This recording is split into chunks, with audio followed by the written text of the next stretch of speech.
Sinampalukan na may ampalaya. Dito na lang yan, napanood.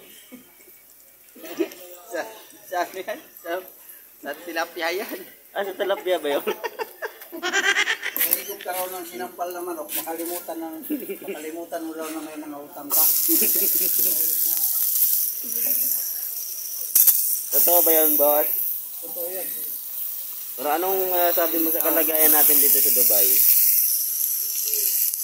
Talagang napakahirap talaga dito sa ibang bansa, no? Manamit din.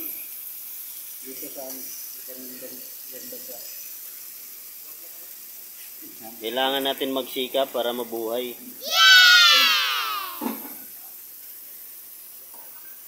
Kailangan din kumain ng gulay para umaba ang buhay.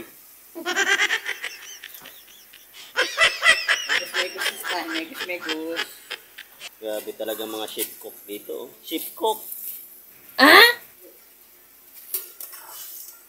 Migus-migus na yan, pare. Mekus. Napakalupit mo talaga. Pwede siya tayo onte para Yan na ba yung sinampal na manok? sinampal na manok.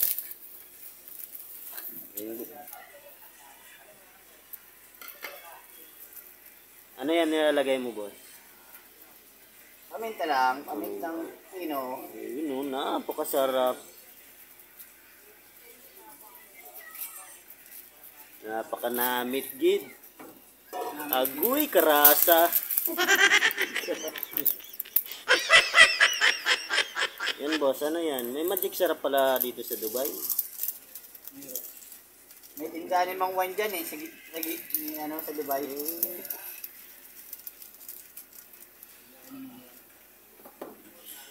Ngayon po yung tatlong magkakasama rito sa ibang bansa. Bisaya, ito po, ano siya, taga Mindanao. Ito, Tagalog, yung chef cook namin.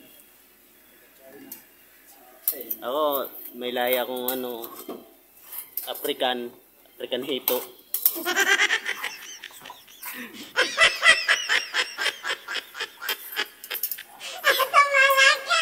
Tingnan mo naman yung pag-isa mo dyan. Mamaya may mapagtanod sa ating ano dyan. Ikukunin kang chef cook.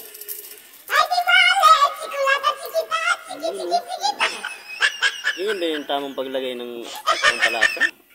Bro. Napakalupit na mga chef cook namin dito sa Dubai.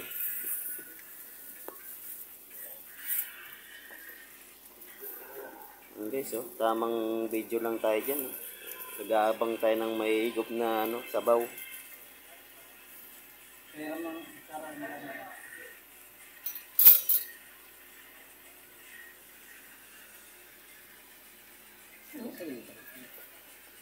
Yan na guys, so umukulo na yan. Tinakpan na ni chef cook. Yun, yun pala yung pinaka-final na pampalasa dyan. Pinaka-final na pampalasa. Yun, With napakasarap. bawas pa.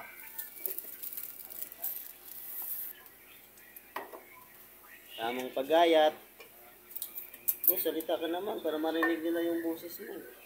May sabihin nila, hindi ka marunong salita. Hindi rin marunong magsinya.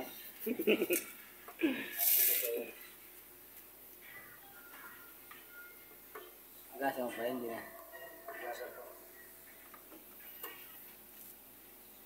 Ayan mga idol, hanggang dito na lang yung vlog natin. I-update ko na lang kayo mamaya pag-higop ko ng sabaw.